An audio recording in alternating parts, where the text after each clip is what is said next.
Welcome back, everyone. Today, we're going to be talking with Jana Parker. He is an award-winning songwriter, producer, and a family man. He's worked with many artists like Chicago, Celine Dion, Dolly Parton, Bonnie Raitt, Sheena Easton, Peter Cetera, the Pointer Sisters, Olivia Newton-John. The list just kind of goes on and on. He credits his daily practice of mindful meditation as the foundation of his success, as well as his ability to overcome various health challenges. John has been practicing mindfulness for almost 50 years, and for the past 10 years, he's been sharing his experience in workshops around the world, most notably in seminars with Tony Robbins' head trainer, Joseph McClendon III, as well as at universities, with veterans associations, and he even founded the Senior Center's mindfulness program where he lives in Santa Clarita, California. Before we're done, I'll give you his email address and you can write to him personally to find out about his online mindfulness workshop that will help you become more focused and present, as well as more energized and emotionally resilient in the face of stress and the everyday challenges that life throws your way. And he does do these workshops, but he could also work with you personally. Today, John will share a little bit about his personal experience as well as the art of pausing, which is an instant process of achieving balance and clarity that you'll be able to facilitate anytime, anywhere during the day. And by the way, he's also my dad, so it feels really weird to call him John. But so welcome, Dad. Thank you. It's nice to be here. Good. Thanks. Well, so the reason that I brought you here today, as we talked about before, is because I've interviewed a number of professionals so far, and I haven't posted a lot of these interviews yet because I'm just learning this process of getting everything like recorded and transferred and put up on YouTube and whatever. So in these interviews that I've been doing, the common thing that I'm finding, and that common theme, is that they're most concerned about the mental health of our students and families as we go into this next school year. And mindfulness has been brought up a number of times. So I'd like to have this conversation with you about mindfulness, like what it is, how people listening can access it and access support to doing it. So like accessing you, immediately. So that's kind of why we're here today. And I think I'm actually going to post this one before I post some of the others, just because I think that this topic is so critical.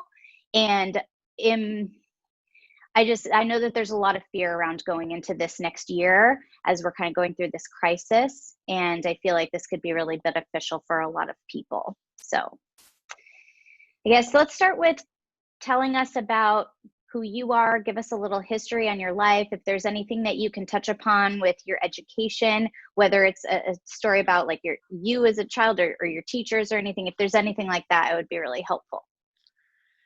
Well, it all began, no, I won't go year by year. Growing up, even as a little kid, I could see how unhappy so many of the people around me were, especially my family. And all you had to do was watch the news. And yes, they did have TV sets then, yes. I mean, I wondered, was this all I had to look forward to? Even as a little kid, I hated school because I sort of hated the dictatorial relationship of my dad over me. But I do remember one teacher that actually turned me around. In fifth grade, I had a teacher that would actually put me in the closet,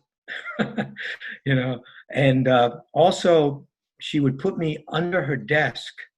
And if I stuck my hands out, the kids were allowed to step on my fingers. So as you can see, I wasn't having a great time. But then in the next year, in sixth grade, I had a teacher whose name was Ivy Plant, of all things, and she was amazing. She loved me, and it might have been because we had a birthday on the same day. So she felt this thing for me, but she was a wonderful person. And within weeks, all of a sudden, I really wanted to try in school. She made such a difference in my life. And recently, she's in her 80s. Recently, I found her online and talked to her and had this amazing talk and discussion. Wow. So Can you just wait before you go on? Can you say, you know, besides you and Ivy Plant having the same birthday, what did she do for you that made you want to do better? You know, what was it about the way she treated you that was the key she factor there? recognized me. She recognized me as a person, as for who I was, and accepted me, and could see that I was creative. She praised me. I remember uh, I was in the little chorus because that's what I was. I was music. I was in the chorus, and when I would come up from chorus practice back to class, she would say, "I could hear you above all the others down there when you were singing." Then she said, "You'd probably be a good actor," and she got me into acting, and she made me the star of the school play, and she gave me what I needed for me. Other kids were athletes, other kids were really smart in math and things like that. But I was sort of like this spacey kid that would kind of get up in the middle of class and just walk around because I was bored. And she knew it. And instead of yelling at me, she would give me something to do. Why don't you write a song for the class? Or why don't you? And I would, oh yeah, I'll do that, you know? And so she recognized me for who I was, and uh, and and loved me. I knew And she she loved played me. she played to your strengths, and she didn't think there was something wrong with you because you didn't fit into the box of what you were supposed to be as a student. So as a little kid, as I was saying, I was kind of disenchanted, and for some reason, I was attracted to Eastern philosophy. I don't know why, but I think I saw swamis on the bed of nails and people doing things with their mind on TV. The TV was only this big, but on TV, and I was just interested in it. I thought there's more to life than I'm learning here. So my life has, been a great journey and a blessing. I married my high school sweetheart, and we're still married after 50 years. I'm the parents of two happy, accomplished children, one of them sitting right before me here. I have financial independence, which I never dreamed could happen, and I'll connect that to meditation in a while. And I've had this very successful musical career doing what I was born to do. So I guess you would say I had it all. But suddenly, with my age, I was hitting several serious health challenges, maybe 10 years ago, 15 years ago, and they were big. I couldn't control them because I couldn't control the pain. And the doctors said that my kind of tendency to nervousness and sensitivity exacerbated these illnesses, made them worse. And I agreed because coming from this abusive family, where my dad would kind of hit us and yell at us, and we never knew what we were going to get with him from moment to moment. Coming from this, I had this anger and depression that I didn't really realize I had because I was like a fish in water. That was life for me. That was who I was. And I had carried this since childhood. And so the doctors and shrinks helped to a point. And then at one day I was reading, I was studying my meditation, and I read online where this teacher was coming to town whose books I had read, and I was very impressed with. I really related to this guy. And I really realized that I needed to go deeper with my meditation because of this health challenge I had. So I went to see him at this speech he was giving, and I, pushed my way backstage, and I Sound asked like him, me. yeah. I just, I wanted to know, and I didn't care. I waited for hours, literally, because this guy, the people that knew him were all in these conferences with him, one after the other. And then they told me that he's now being driven to the airport. And I said, well, I'll drive him to the airport. And they said, well, no, all right, we'll let you see him. And so I went in there, and I had just one question for him. I said, how can I be happy? How can I overcome my health challenges? He showed me the basics of a simple mini meditation called The Art of Pausing that I'm going to show you in a minute. It's a thing that wherever you are, whatever you're doing, whether you're in front of someone berating you, a boss, or if you are anywhere doing anything, you can just in your mind do what I'll teach you in a moment. He said that by interrupting my daily routine and the way my day went, by interrupting it periodically and doing this little momentary practice, I could cut off the negativity, um, this way that I felt about myself. I'd be cutting it off, and that this negativity is what my mind was using to feed these health conditions. That if maybe if I could stop this negativity, if I could nip it in the bud over a period of time, perhaps these health conditions would wither because they wouldn't have this food, this sustenance of my,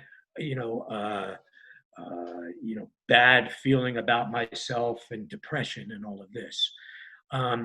So it sounded logical to me because I was already doing this meditative practice in the morning, maybe 30 or 40 minutes. And so when he said interrupt my life periodically, here's what I decided to do and what I'm going to now tell you about.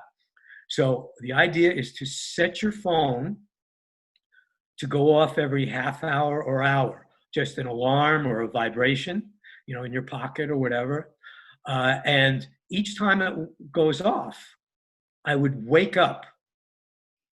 So you would wake up and you would discover what your mind is thinking. So mindfulness is as simple as wondering, what is my mind thinking now? Mindfulness, awareness. How can I be aware of what my mind is thinking now? So in a meditative practice, what we use usually is the breath. You can put our mind on the breath.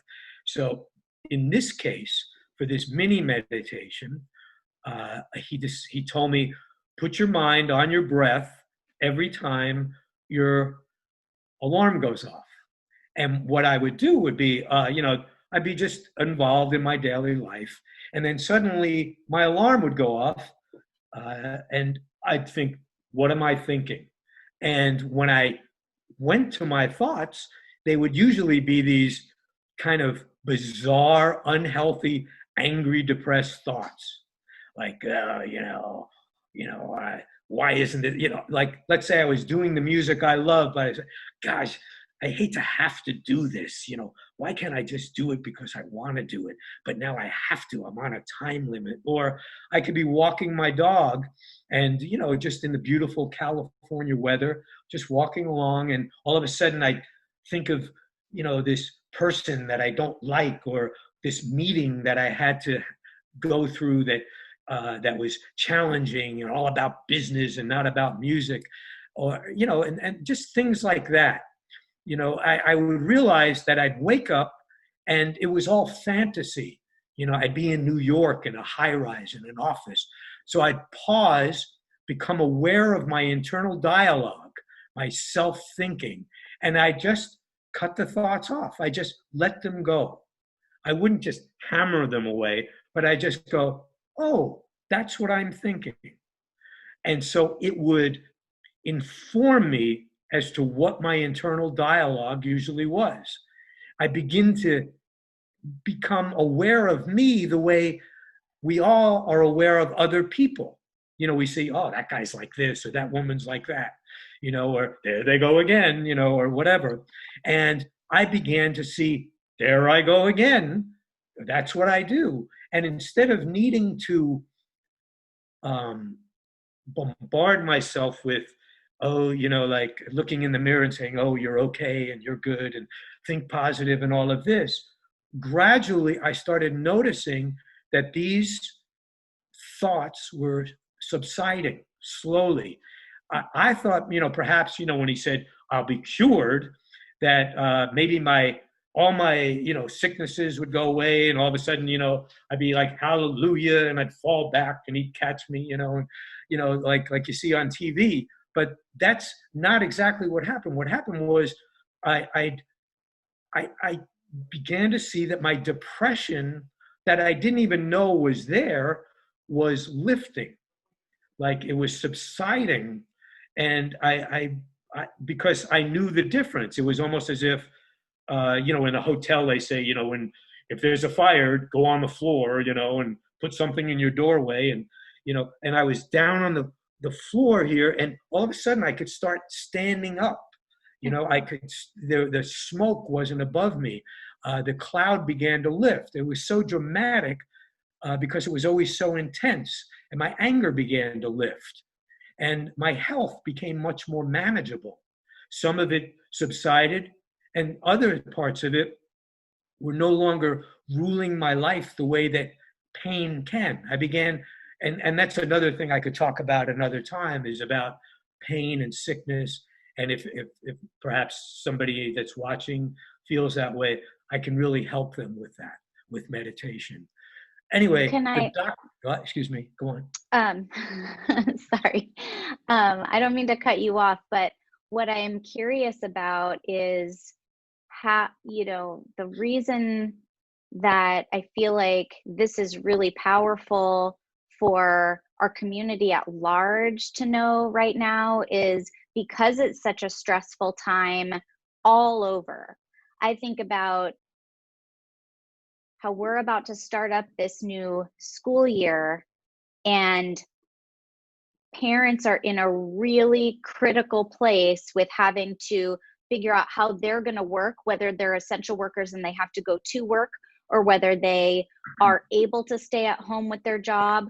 But if they have to stay at home with their kids, and their kids are now going to be doing their school, and parents have to do their own jobs and be with their kids, or do they have to go to work and their kid has to stay home? Like, there are so many unknowns. And even the teachers, right? Teachers who come a few weeks from now are going to have to start teaching from home with their own kids. There are just so many variables and different things that we're not used to going on right now. And I think there's a lot of fear associated with it. And I'm the kind of person, I guess, and I don't know where I get it from, but I always am able to look at a challenge and have a mindset around it that allows me to move forward. Like like a glass half full.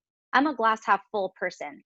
I'm always looking at okay, this is happening. Okay, what are we going to do about it? How do we problem solve around this? How do we move forward and make it a positive? And I actually think that there are a lot of positives about this situation, because we are all kind of struggling with the same thing in different ways. And we have a lot of ability to connect now with others virtually that we may not have been able to do before. So for example, we can connect with people much farther away from what we're typically used to doing in our day-to-day. So we have access to a lot of people who can help us with whatever it is that we as individuals need. Well, we live life moment to moment. And this virus has scared us, not just because of health, but because it seems that everything that we've counted on, that seems solidly part of our life, from, for instance, I haven't gone out. I don't go out. I can't, so everything. I haven't seen you. I haven't seen you since December. Right. And so every part of our life is changed. And even our country, we don't even know if we can count on that, America, so all these things have been exposed as a myth or a mirage, yet bubbling under the surface, we always knew that things can go just like that. A plane can crash into your house. You read about that. Something can happen. A piano can fall out of a window and fall on you. You know, Uh, are you going to be that person? That was always there, but for some reason, we were able to keep ourselves busy and not think of that. What I've learned and have adjusted to, I guess, quite easily because of my meditation, is that this way of communicating right now, the way we are online like this in a Zoom, uh, I've begun already writing songs on Zoom with people in Nashville and around the country, around the world. I just wrote maybe the best song I've ever written with a guy in Nashville, all online. Whereas we never thought we could do it out of the room, because when you're in the room, certain things can happen. But now we're becoming so used to being online that it's almost like we're used to it. We're in the room. And so now I don't have to travel to Nashville. Now the airline won't make money. Now the hotel won't make money. Now the two of us can be together. Now that artist doesn't even have to go on the road, and so forth and so on. So what we're realizing, I think all of us, is that not only are we doing it temporarily, this is going to become part of our life. So let's treat it as a positive, because it is. We know we can do it, but how can we from moment to moment not lose it, over and over again, because it's just crazy the way it is now. So the art of pausing just means taking 1 second like that, like maybe it's a couple of seconds. So, while Jana is talking to me, while you would be talking to me, while a teacher is talking to me, while a student is talking to me, or I'm talking to them, as you know, the mind is going. The mind is going. So at that moment, I can, it's called STOP, S-T-O-P. So S stands for stop, which means to just pause, even if you're standing there, even if you're talking. You can, just like when you drive, you can be driving and just go, how did we get here? I was listening to the radio and talking to somebody. I don't remember driving. Your mind is capable of thinking while you're talking about something else. So stop and take a breath. That's T. So S is stop. T is take a breath. So here I am stopping and taking a breath while I'm talking. And then observe. So that means not only what's in your environment, but observe your mind. So right now I can stop. I took a breath and I observed in my mind what I was thinking. I was thinking, I can see Jana, I can see myself. What's the next thing that I have to think? I wonder how this is coming across. So I observe, the kind of fear in my mind that I'm not doing well, or am I doing well? So it's S, stop. T, take a breath. O, observe your mind, meaning see what you're thinking. And then P, which is proceed. Just get on with your life. Get on with it. Again, by first of all, setting up your phone to do this, even when you're teaching all day, and wake you up, you're starting to become, what's the word for it? Conscientious. Habituated to this. Habituated. Yeah, your mind begins to do it itself. Like the way my mind works is, it does it all the time. Every time I self-talk to myself, like I have arthritis in my hands. Oh, my thumb hurts. Will I still be able to play the? And as soon as I start saying that, my mind goes, wait a minute, John, cut that out. Okay, and that's it. And it's over with. No matter where you are, no matter how you are, stop, take a breath, observe what you're thinking, and proceed.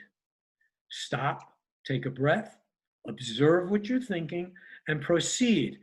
So, within you, and what I can teach you later on, if you ever want to contact me, is how to find this, what I call the observer in you, the one that observes, S-T-O, observer P. The one that observes is a life condition that you always have, that's always been there, that was there when you were born. This kind of like tabula rasa, so to speak. This uh, clean hard drive, so to speak, that nothing has tampered with. And it's always there. And when you meditate and do mindfulness, awareness, or do this stop technique, that's what you're getting in touch with. This person, this part of your consciousness that's right there within you, that's been dormant, and that you wake up more and more with meditation and with this mindfulness, and that you could do with this wake up stop technique during the day, that wakes you up and shows you as the observer, without looking through the veil of how you were raised and things people said to you, self-talk that you now say to yourself, or fear of this new environment, or being with your children, or being home, which I've been almost my whole life because of my musical career, can be great. And my children came home from school and I was there. Now they would have gone to school online, but I could have been there. Yeah. So I know what it's like to be with your children at home, and it can be wonderful as long as you can stay cool. And the way you stay cool is becoming in touch with this observer and waking it up on a momentary basis. Yeah, it's bringing up a couple different thoughts for me. I'm thinking it helps you, that thing where when you're talking to somebody and they have a different perspective than you, but you've had the same thing happen and you don't realize because you have your own perception about something, but someone else may have a different perception about something.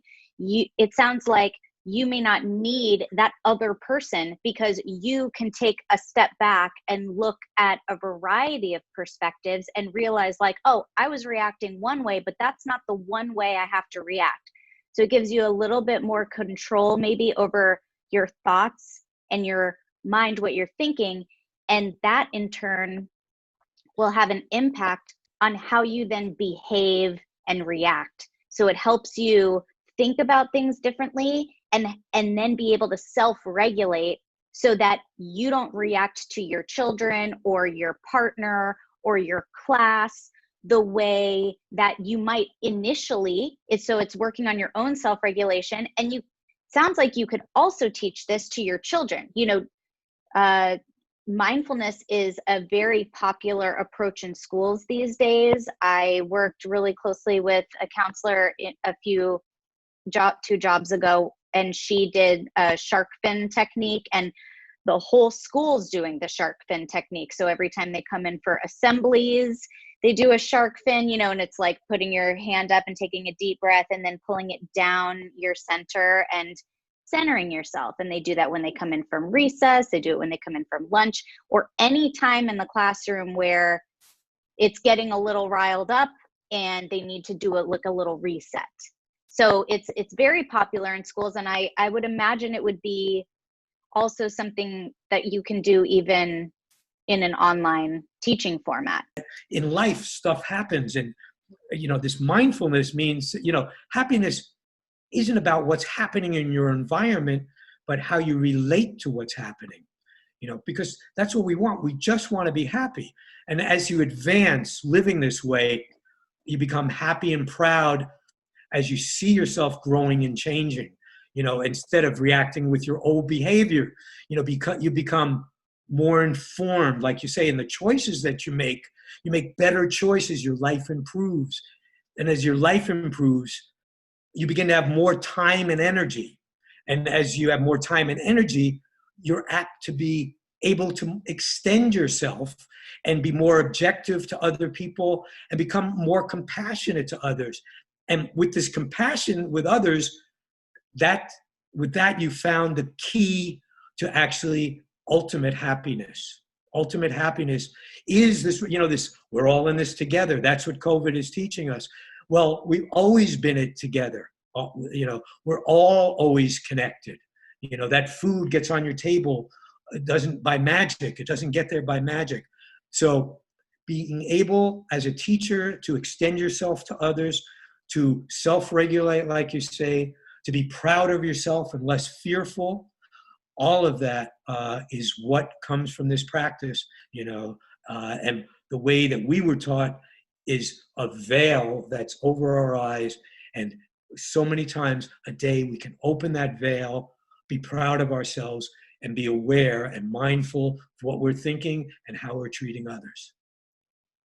All right. Well, thank you. I think that's a good place to end.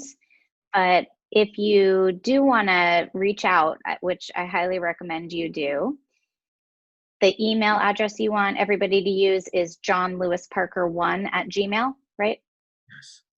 Okay, so John, John, Lewis is Lewis, Parker1@gmail.com. And I will also show this in writing when I put it up on YouTube. Cool. Great. All right. Well, I really appreciate, I appreciate you joining me. I think this is really a necessary component for people as we move into this new phase and just throughout life in general.